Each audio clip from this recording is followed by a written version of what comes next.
मुक्तं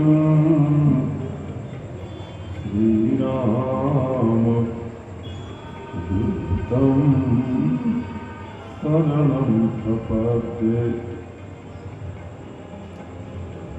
श्रीशंकराचार्य नवावतारम्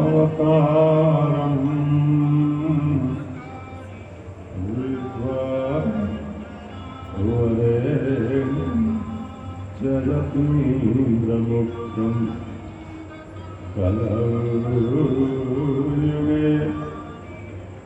धर्मयुगप्रवर्तकं वन्दे सदा श्रीकरपात्रिणं गुरुं श्रीगुरु शरणसरोज निजमनमुख सुधारि वरणो रघुवर विमल यश जो दायक फलचारि दीन तनु जानिके सुमिरा पवन कुमार बल बुद्धि विद्या देहु मही हरहु क्लेश विकार। अपने अपने करन की सब काबू को तीर तुम्हें तीर सब घरन की। धन्य धन्य रघुवीर तुलसी जिनके मुखन ते धोखे उनिक सतराम तिनके पद की पानही मोरे तन को चाम। जिमिन बालक कहतो तरी बाता सुनहि मुदित मन पितुयरु माता। क्षमिहै सहजन मोरी ढिठाई सुनिहै बाल वचन मन लाई। राम अमित रस सागर साहकी पावई कोई संतन सन जस कछ सुनेऊ तुम्हारी सुनावो सोई।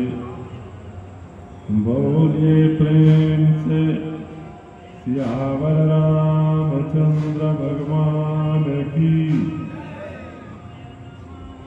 जितने भी लोग हैं सभी लोग गर्जना के साथ जिनके कानों में आवाज पड़ रही है, जो भक्त कतारबद्ध होकर के बाबा के दर्शन के लिए भी जा रहे हैं, अगर उनके भी कानों में आवाज पड़ रही हो तो वहीं लाइन में से ही जयकारा की आवाज सभी लोग लगाएंगे। ये बाबा का दरबार है, बड़े भाग्य से मिलता है। बोलिए सियावर रामचंद्र भगवान की जय। वीर बजरंग बली की जय। शंकर भगवान की जय। गंगा मैया की जय। नगर बस्ती की जय। श्रोता समाज की जय। वक्ता समाज की जय। अपने अपने गुरुदेव भगवान की अपने अपने माता पिता की जय। हर हर महादेव।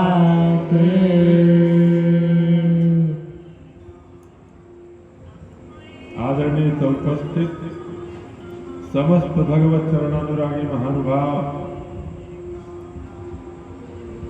श्रद्धा स्वरूपा भारतीय देवियां, देश विदेश से बाबा के दर्शन हेतु पधारे हुए कतारबद्ध होकर दर्शन के लिए आए हुए समस्त भक्तों तथा 111 भूदेवों के द्वारा दिन में श्री रामचरितमानस का नवाह पारायण यज्ञ संपन्न होता है। सायंकाल प्रवचन का सत्र होता है। आप समस्त भूदेवों को नमन कर रहा हूं। धर्ममूर्ति सनातन धर्म के प्रबल स्तंभ यज्ञ यज्ञादिकों के द्वारा सनातन धर्म की पताका को फहराने वाले काफी रत्नालंकृत श्री श्री 108 श्री सूर्यलाल शास्त्री जी महाराज को नमन कर रहा हूं, वंदन कर रहा हूं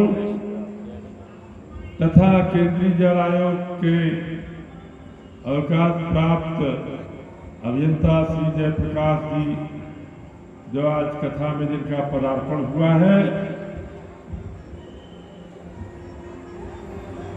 तथा संगीत प्रसाद देने वाले हमारे भैया देवेंद्र उपाध्याय जी, लालू जी और अन्य बच्चे जो दिन में पाठ में भी भजन में भी खूब बाबा को रिझा रहे हैं। आप समस्त श्रोता बंधुओं को श्री सीताराम का स्वरूप समझते हुए इस व्यासपीठ से सिया राम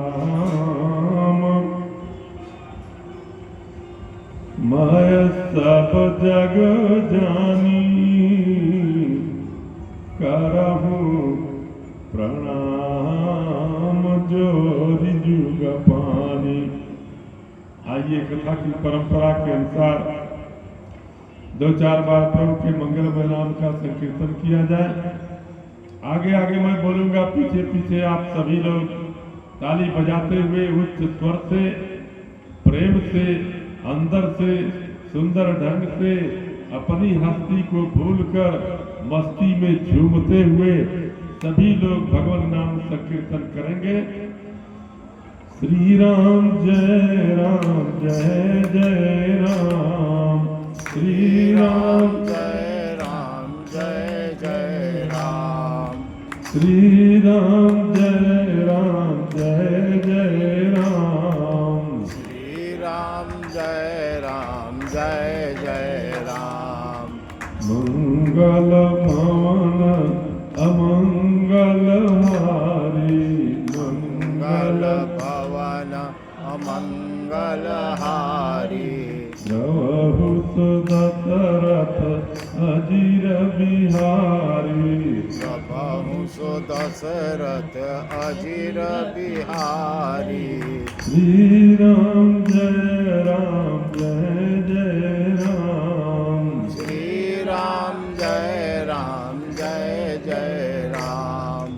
मंगल मूर्ति मारुत नंदन, मंगल मूर्ति मारुति नंदन, सकल मंगल मूल निकंदन, सकल अमंगल मूल निकंदन। श्री राम जय राम, श्री राम जय जय राम। पवन तनय संतन हितकारी, पवन तनय संतन हितकारी, हृदय विराजत अवध बिहारी, हृदय विराजत अवध बिहारी। श्री राम जय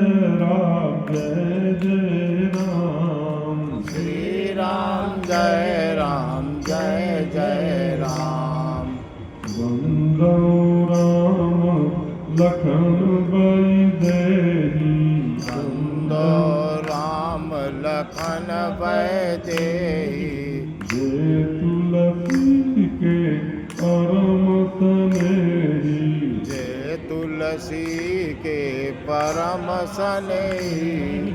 श्री राम जय राम।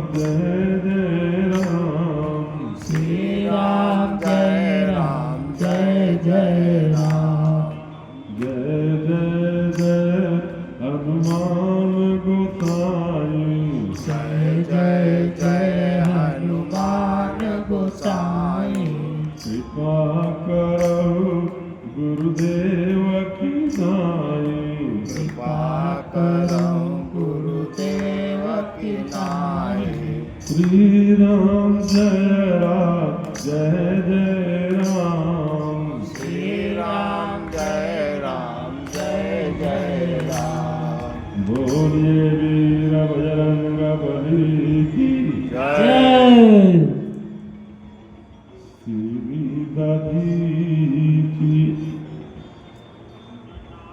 हरिचंदन रेता सहे धर्म हित कोटि कलेसा। रंति देव बलि भूप सुजाना। अधर्म धरेव सही संकट नाना। धर्म पथ पर चलना इतना आसान नहीं होता है मित्रों। इतिहास के पन्ने को उठा करके पढ़ लीजिएगा,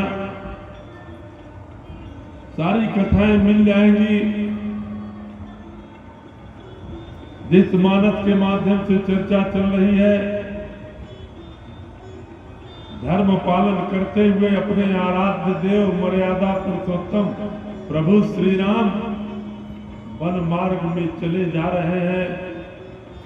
लक्ष्मण को तो वनवास हुआ नहीं था, सीता को तो वनवास हुआ नहीं था, लेकिन सबका अपना धर्म है। भगवती जानकी ने भी अपने पातिव्रत धर्म का निर्वहन किया है। राम जी तो धर्म पालन कर ही रहे हैं, धर्म पथ पर आगे बढ़ रहे हैं।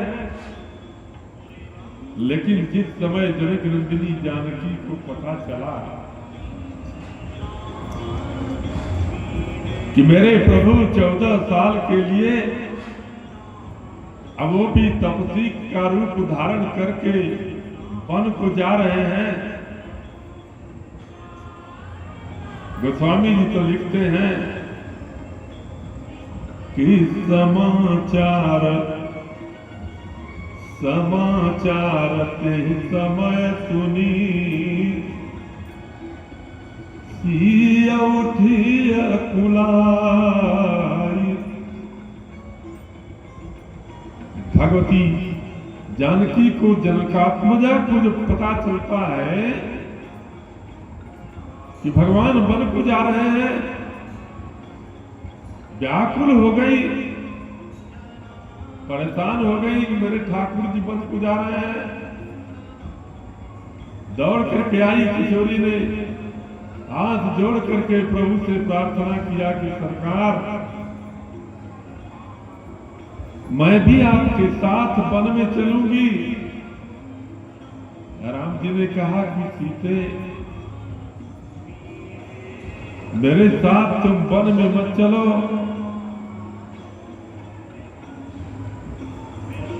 क्योंकि वन बहुत कठोर है, वहां का वातावरण बहुत भयावना है। पहाड़ का पानी भी इतना ठंडा मिलेगा कि अगर संभाल कर ना पियो तो कलेजे में लग जाए तो प्राण बचना मुश्किल हो जाता है। कुछ कंटकमय मार्ग मिलेगा, और वैसे भी सीते, तुम तो हंसिन की तरह हो ना,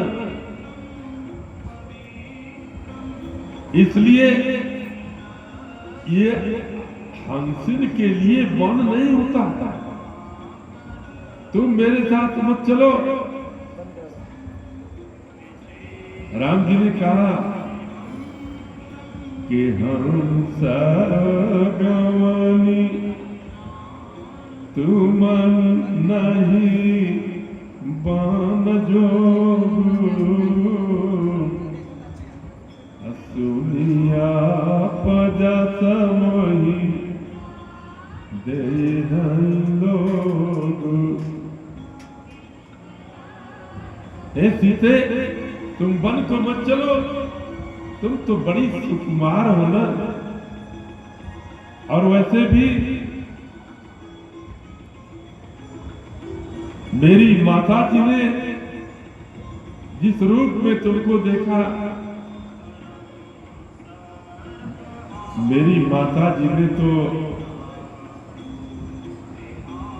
तुमको जब देखा प्रथम बार में ही उन्होंने कह दिया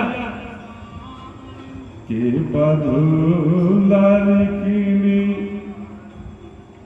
पर घर आई राखे नयना उतरती नाई।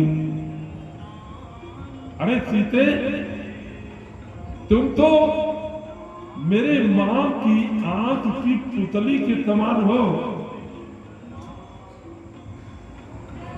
तो एक बात तुम ही बताओ, अगर यह बात मेरी मां ने तुमको नहीं कहा होता, तब तो मैं एक बार तुमको कह देता कि चलो। लेकिन कौन ऐसा बेटा होगा जो अपनी मां की पुतली को पल में कुछ घंटे में मार्ग पर चलने के लिए मजबूर कर दे? ये तो मैं नहीं कर सकता। किशोरी ने हाथ जोड़ करके कहा कि प्रभु, अगर आपकी मां ने मुझे हंसिन के रूप में देखा है, तो मेरी मां ने आपको भी बाल मराल के रूप में देखा है। राम जी ने कहा, कब? कहा, सरकार याद करो ना, जब आप धनुष तोड़ने के लिए गए थे और मंच पर खड़े हुए, तो मेरी मां की दृष्टि जब आपकी सुकुमारता पर पड़ी, आपकी सुंदरता पर पड़ी, करोड़ों करोड़ों कामदेव की सुंदरता को मात देने वाला आपका यह स्वरूप जब मेरी माता जी ने देखा, तो उनके मुख से हठात यह वाक्य निकल गया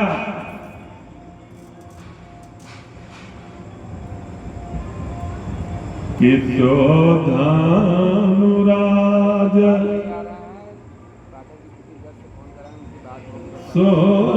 सोधानुराज कुंवर कर देही बाल मराल की मंदर देही। मेरी माता जी ने आपको भी बाल मराल के रूप में देखा। ये वही राम है जो धर्म पालन के लिए आज वन मार्ग में जा रहे हैं, जिनको देख करके ग्राम बरूजियां कह रही हैं कि कोटि मनोज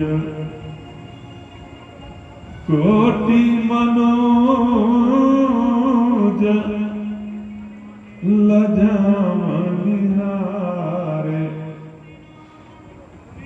सुमुखी कहूं कोयाही तिहारे। अरे किशोरी, ये करोड़ों करोड़ों कामदेव की सुंदरता को लजाने वाले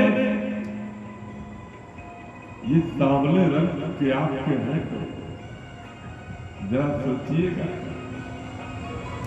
इन्हीं प्रभु श्री राम का, बनवासी राम का वो भी सीता के साथ मेरे सीता के वियोग होने पर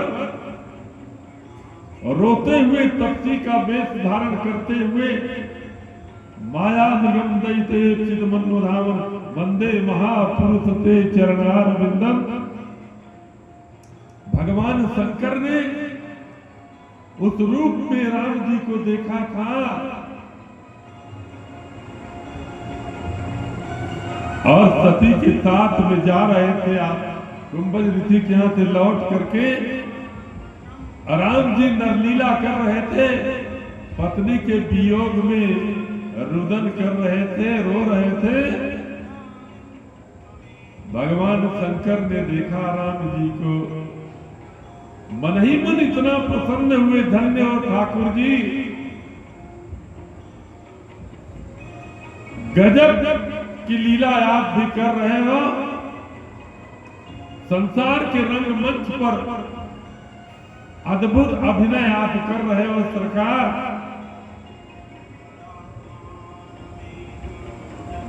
आज तो मैं अपने में धन्यता का अनुभव कर रहा हूं। हे मेरे ठाकुर जी, जब पत्नी के वियोग में रोते हुए राम इतने सुंदर लग रहे हैं, तो हंसते हुए राम कितना सुंदर लगेंगे, उसका वर्णन दुनिया में कौन कर सकता है। जिस हंसते हुए राम को बचपन में लीला करते हुए महाराज श्री दशरथ ने देखा होगा, उस समय राम जी कितने सुंदर लग रहे होंगे, लेकिन आज रो रहे हैं। और ऐसे परिवेश में राम जी को जब भगवान शिव ने देखा तो सती ने भी।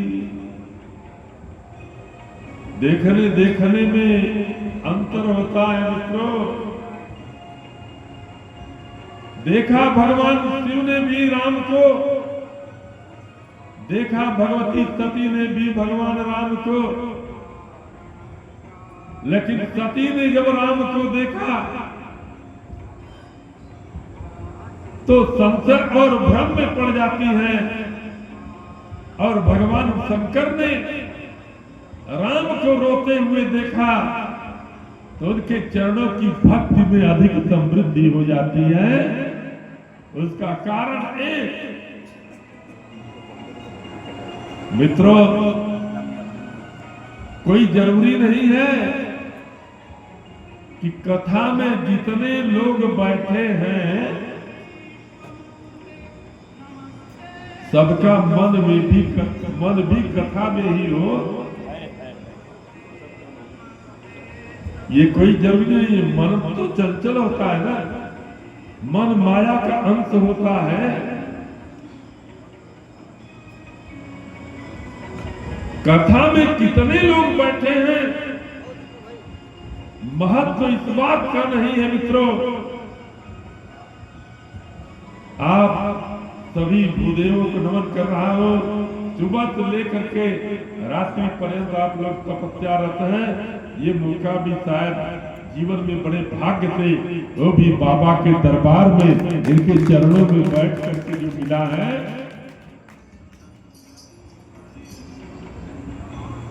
महत्व इस बात का नहीं है कि कथा में कितने लोग बैठे हैं, महत्व इस बात का है कि कितने लोगों के अंदर कथा बैठ रही है।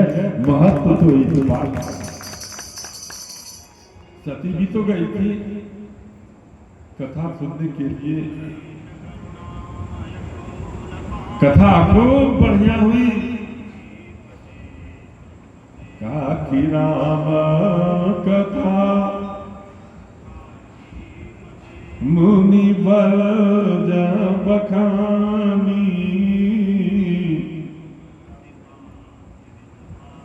और सही बताऊं आपसे आज की स्थिति, आज इतना स्वास्थ्य गड़बड़ हो गया कि 4-5 बजे तक तो आवाजें नहीं निकल रही थी।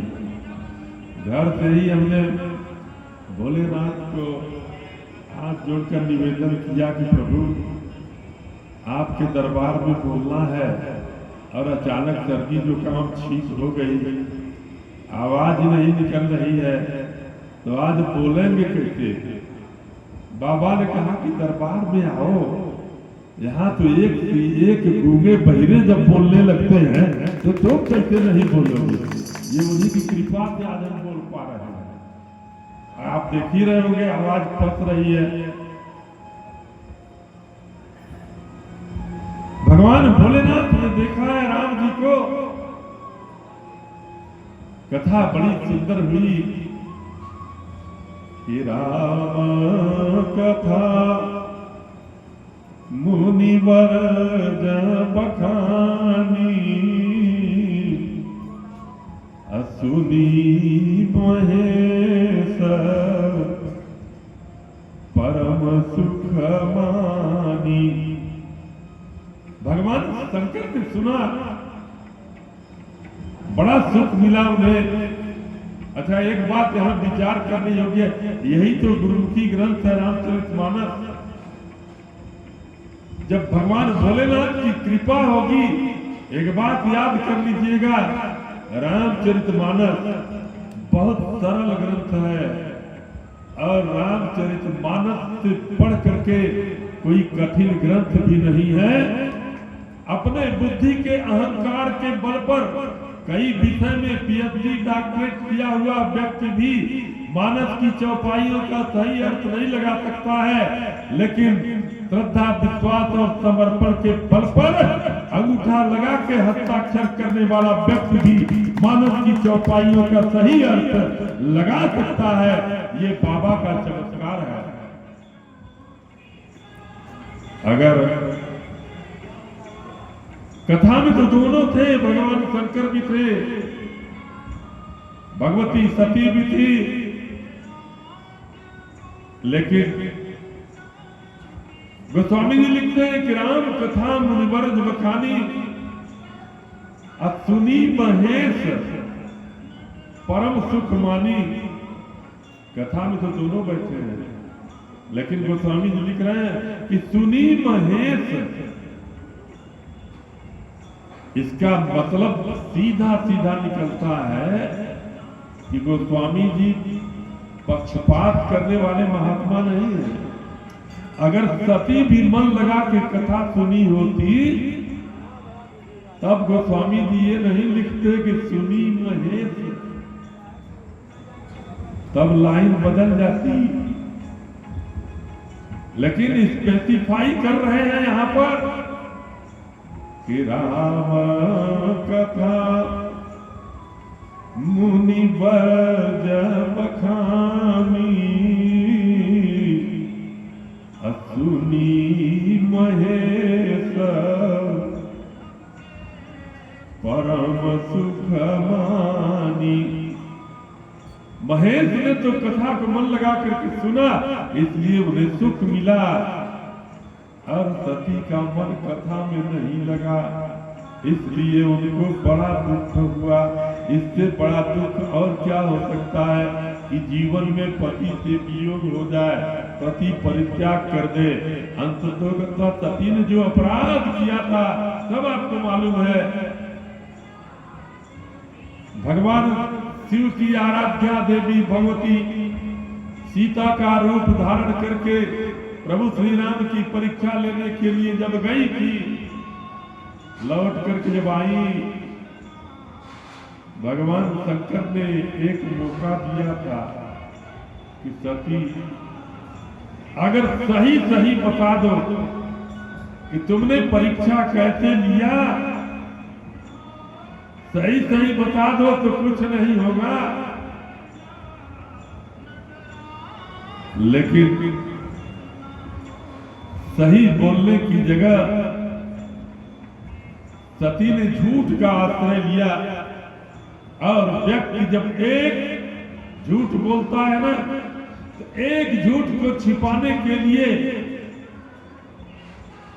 कई झूठ बोलना पड़ता है और अपराध बढ़ता चला जाता है। भगवान शंकर ने कहा सती लीन परीक्षा कवन विधि, कहो सत्य सब बात, सही सही बता दो। भगवान शंकर ने तो कहा कि सही सही बता दो कैसे परीक्षा लिया। तो सही बताने की बजाय उस अपनी गलती को छिपाने के लिए और आगे गलती कर बैठती है सती। सती जी ने कहा भोलेनाथ से, कह रहे भोलेनाथ कैसी परीक्षा, परीक्षा कहाँ मैंने लिया। भगवान शंकर ने पूछा तो परीक्षा नहीं लिया तो यहां से गई क्यों थी। सती ने कहा सरकार गई तो थी जरूर, लेकिन परीक्षा नहीं लिया मैंने। अच्छा क्या किया तुमने तब। सती ने कहा कि प्रभु कछु न परीक्षा लीन गोसाई। अच्छा कोई परीक्षा नहीं लिया तो किया क्या। सती ने कहा कि कीन्हा प्रणाम तुम्हारे ही नाई। अरे जैसे आपने प्रणाम किया था देख करके ना,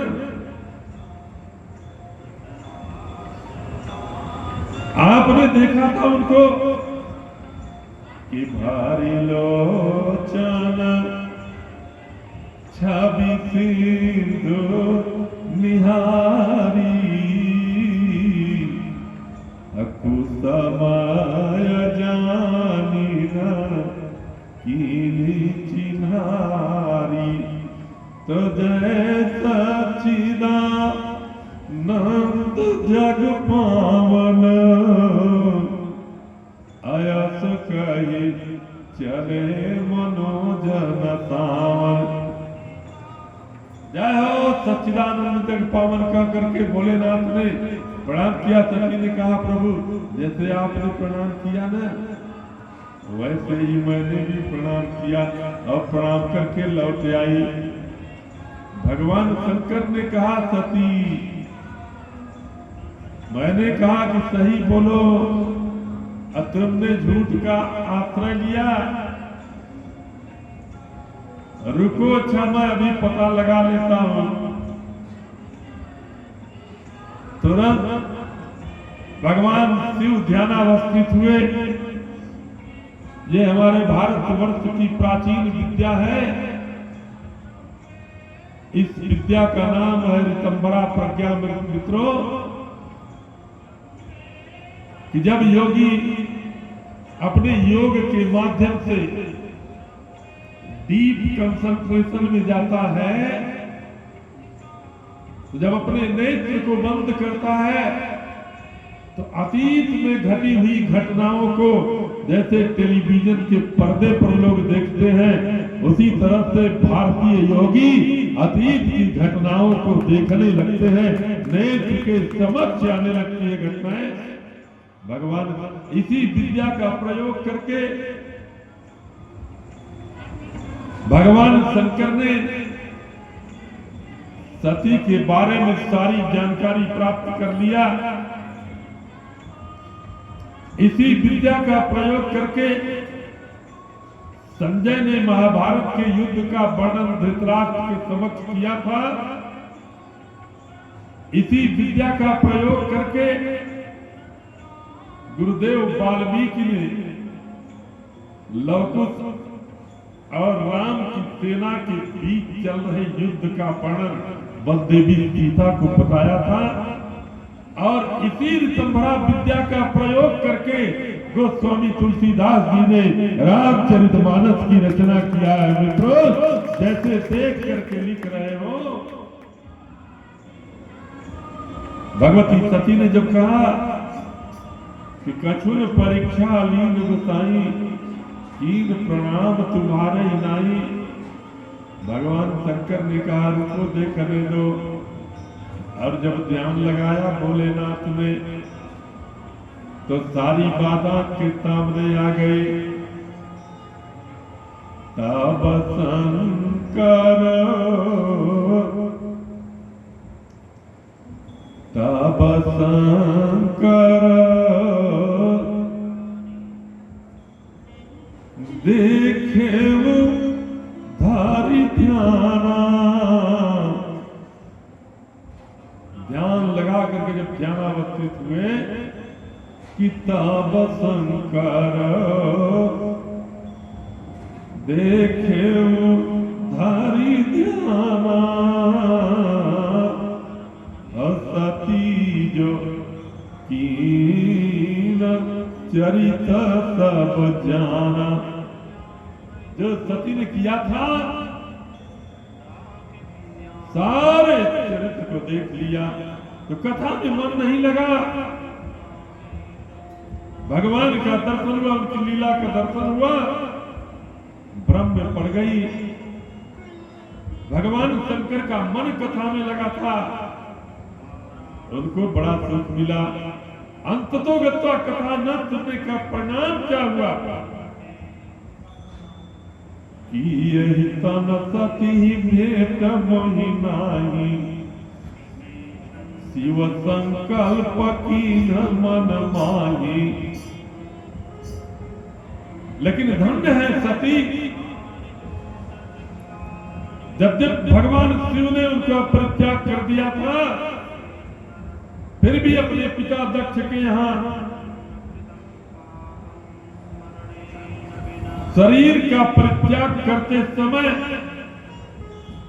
भगवती सती ने अपने पातिव्रत धर्म का वहां पर जो प्रदर्शन किया, जो दुनिया वालों को संदेश दिया, भगवान शंकर ने तो ये संकल्प किया था, यही तन सती भेंट मोहि नाही।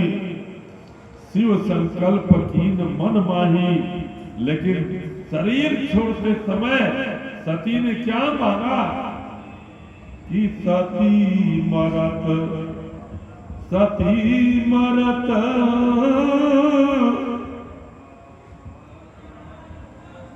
हरि सन बार मांगा कि जन्म जन्म शिव पद अनुरागा। भगवती सती ने ये वरदान मांगा ब्रह्मा से कि जब भी मेरा जन्म हो, जन्म जन्मांतर में जब भी मुझे पति के रूप में मिले, हमेशा भगवान शंकर ही मुझे पति के रूप में मिले, ऐसा वरदान मांगा। अपने सती धर्म को दिखाया। इधर सती ने अपने सती धर्म का प्रदर्शन किया, उधर पूरे अवतार काल में जनक नंदिनी जानकी ने भी समाचार जब लगा इनको राम जी वन को जा रहे हैं,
तब तब तब तब कही तुम,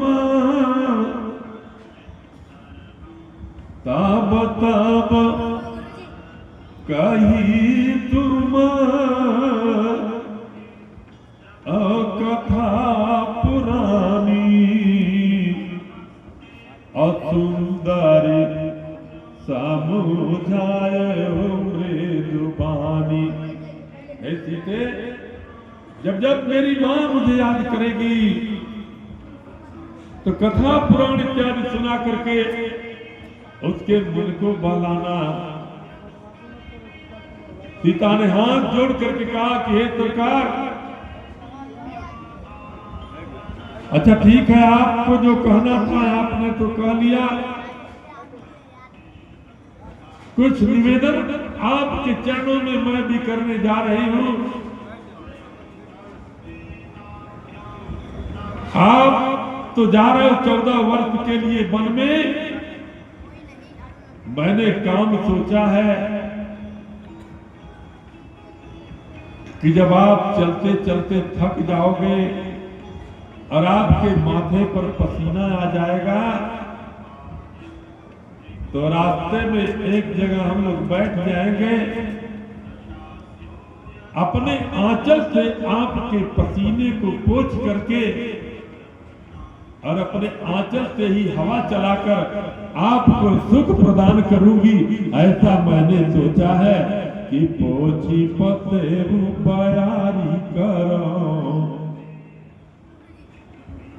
राम जी ने कहा कि अच्छा ठीक है, ये तो बाद में करोगी, लेकिन पहले तो चलते चलते थक जाओगी ना। किशोरी ने कहा प्रभु, जहां तक थकने की बात है मैं बिल्कुल थकूंगी नहीं। राम जी ने पूछा सीता, तू थकोगी नहीं और पैदल चलोगी? सीता ने कहा हाँ प्रभु, मैं पैदल चलूंगी लेकिन थकूंगी नहीं, बिल्कुल नहीं थकूंगी। पूछा प्रभु ने, कोई दवा इत्यादि लेके चलोगी क्या कि जिसको लेने से थकान महसूस नहीं होगी? किशोरी ने कहा नहीं प्रभु, दवा तो मेरे साथ ही रहेगी। तो क्या करोगी? किशोरी ने कहा कि प्रभु, अगर रास्ते की तरफ मेरी दृष्टि होगी, अगर रास्ता मैं देखूंगी तब तो थकूंगी ना। मैं रास्ते की तरफ देखूंगी ही नहीं तो थकने का सवाल ही नहीं उठता है। राम जी ने पूछा रास्ते में चलोगी और रास्ते को नहीं देखोगी? किशोरी ने कहा बिल्कुल नहीं। राम जी ने पूछा तो देखोगी क्या? उस समय वैदेही ने कहा कि हे सरकार, मैं रास्ते में चलूंगी जरूर, लेकिन रास्ते को मैं देखूंगी नहीं। जहां तक आप पूछ रहे हो कि मैं देखूंगी क्या, तो प्रत्येक क्षण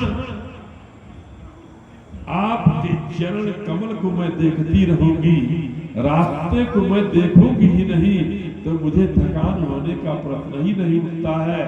अरे छीन छीन प्रभु,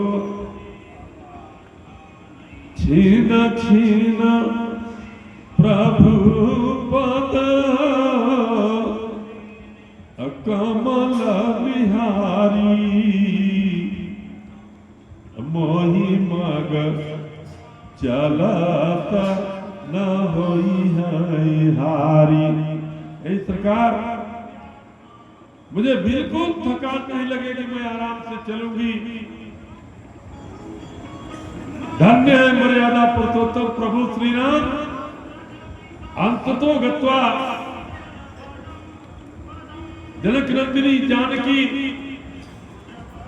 साथ में चल पड़ती है राघव के। वन मार्ग में चलते चले जा रहे हैं। ये है राम जी का धर्म पालन मित्रों। मातृदेवो भव पितृदेवो भव धर्मम चर सत्यम पद का पालन करते हुए प्रभु श्री राम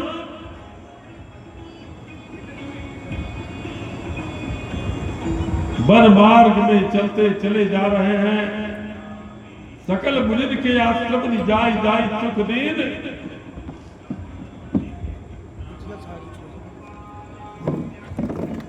बड़ा आनंद आ रहा है।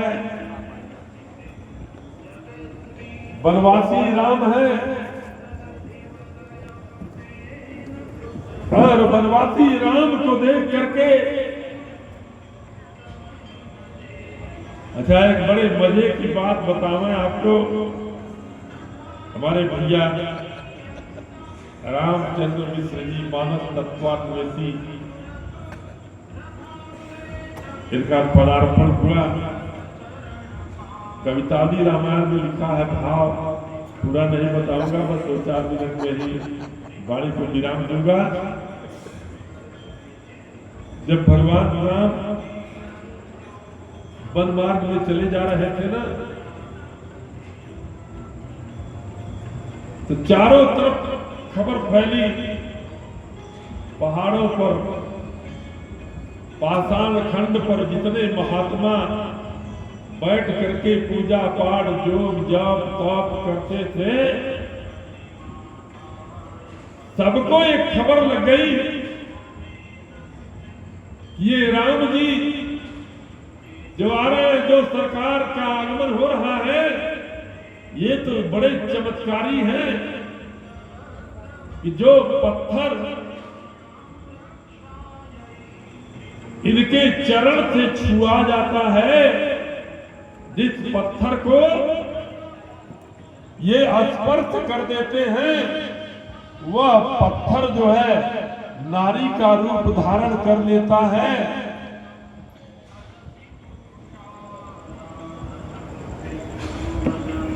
इसलिए जितने महात्मा थे पाषाण खंड पर बैठ करके ध्यान लगा रहे थे, पूजा पाठ योग जप तप व्रत कर रहे थे। जब पता चला कि ये तो पत्थर से नारी बनाने की मशीन आ रहे हैं हमारे प्रभु, तो जो एक पत्थर को बैठ के एक को खींच के और बढ़ा लिए अपने पास। इन्होंने सोचा कि हुई है शिला तब चंद्रमुखी, जितनी शिलाएं हैं सब चंद्रमुखी नारी बन जाएंगी। पहले तो बड़ा प्रसन्न हुए। जाओ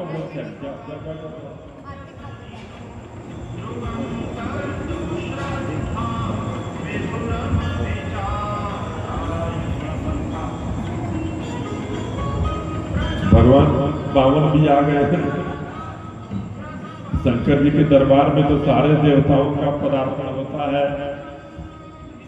ये भी मामूली देवता नहीं है, कम से कम दर्शन दे दिए तो हम भी तृप्त हो गए। मित्रों, एक क्षण तो महात्मा तो प्रसन्न हुए, लेकिन दूसरे क्षण जब पता चला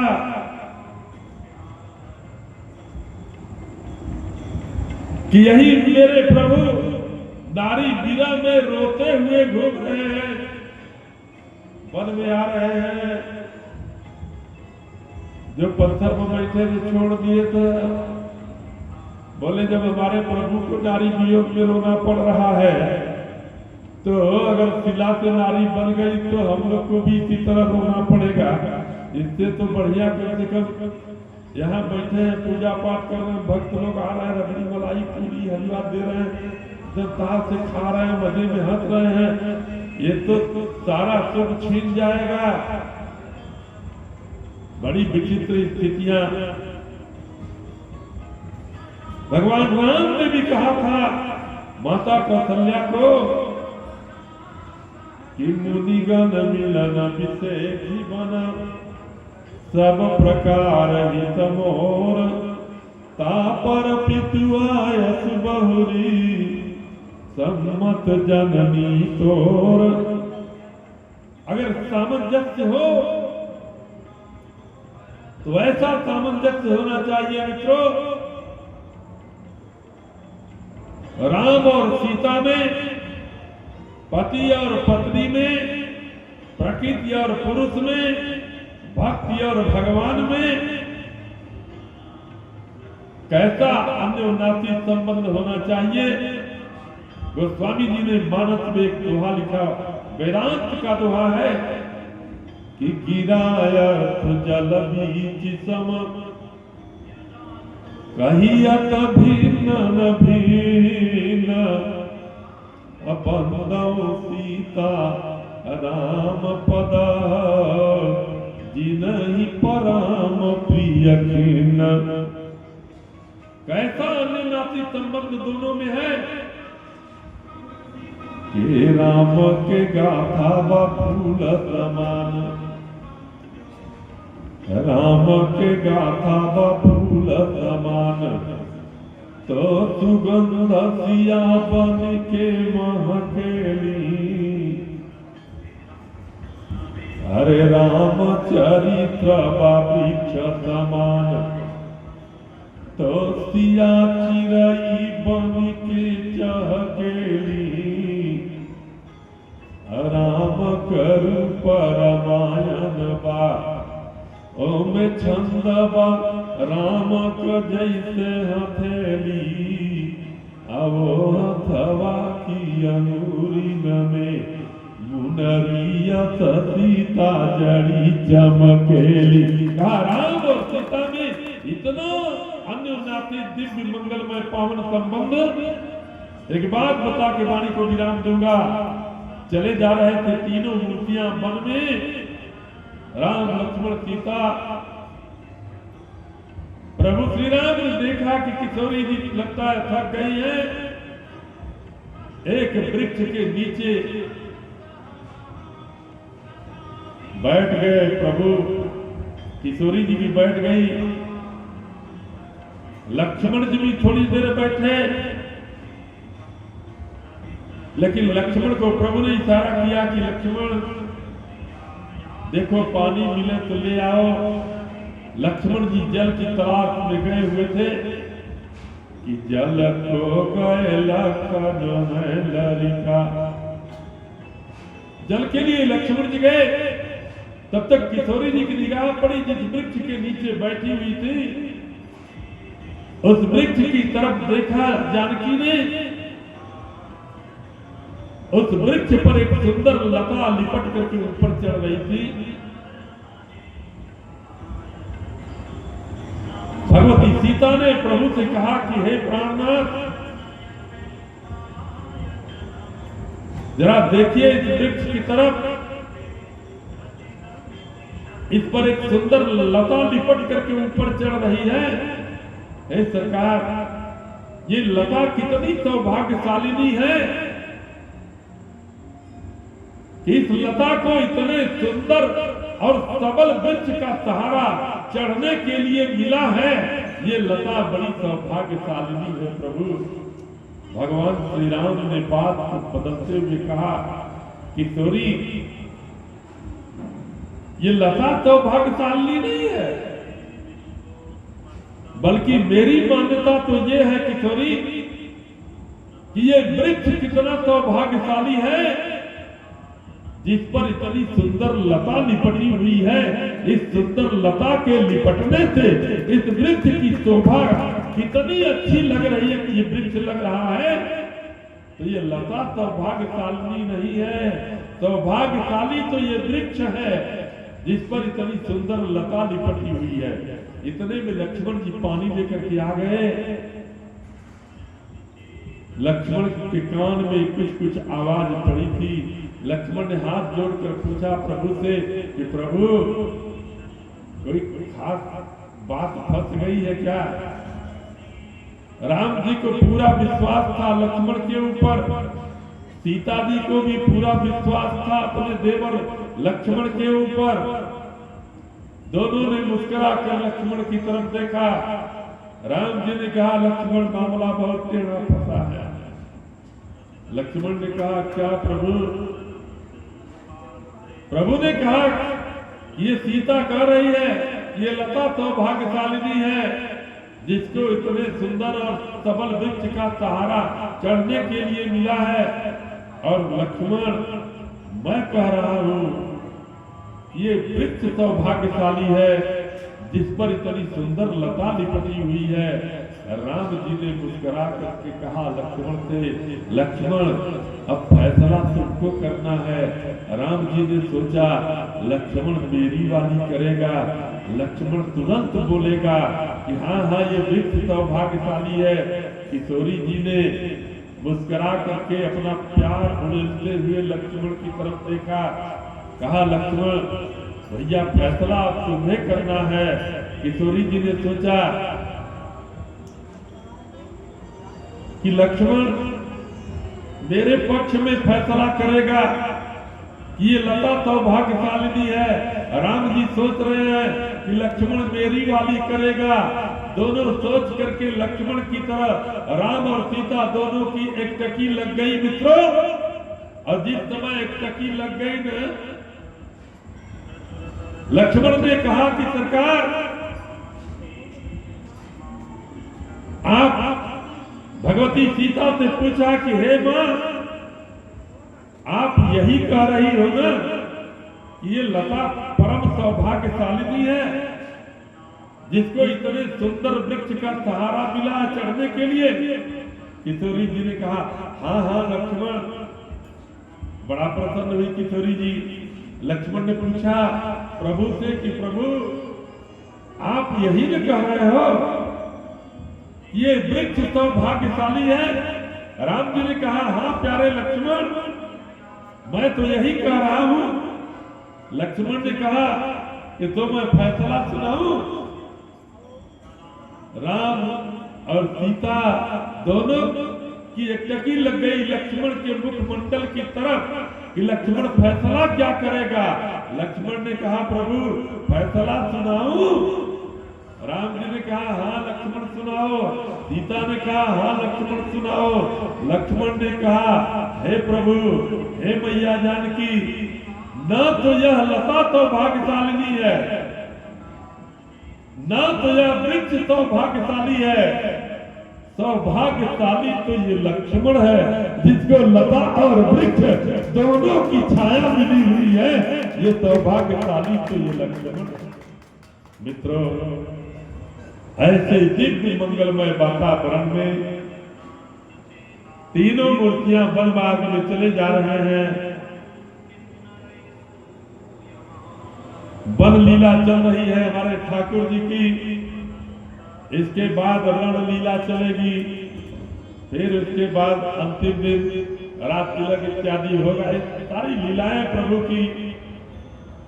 आदौ राम तपोवनादिगमनम् हत्वा मृगं कांचनं वैदेही हरणं जटायुमरणं सुग्रीवसंभाषणं बालिनिग्रहणं समुद्रतरणं लंकापुरी दाहनं पश्चात् रावण कुंभकर्णहननम् एतद्धि रामायणम्।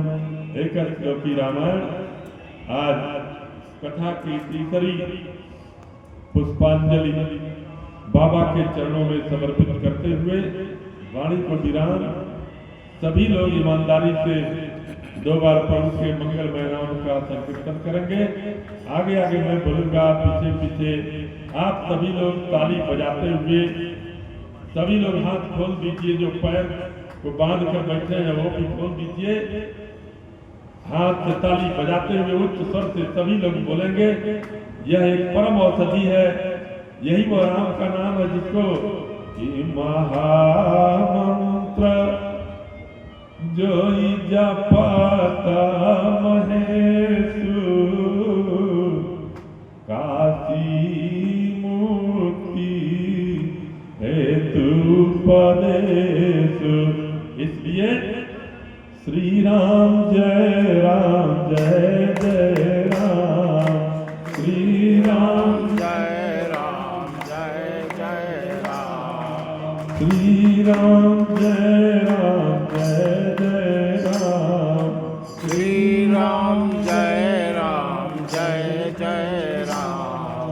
मंगल भवन अमंगल हारी मंगल भवन अमंगल हारी प्रभु तो दशरथ अजीर बिहारी प्रभु सुत दशरथ अजिर बिहारी श्री राम जय राम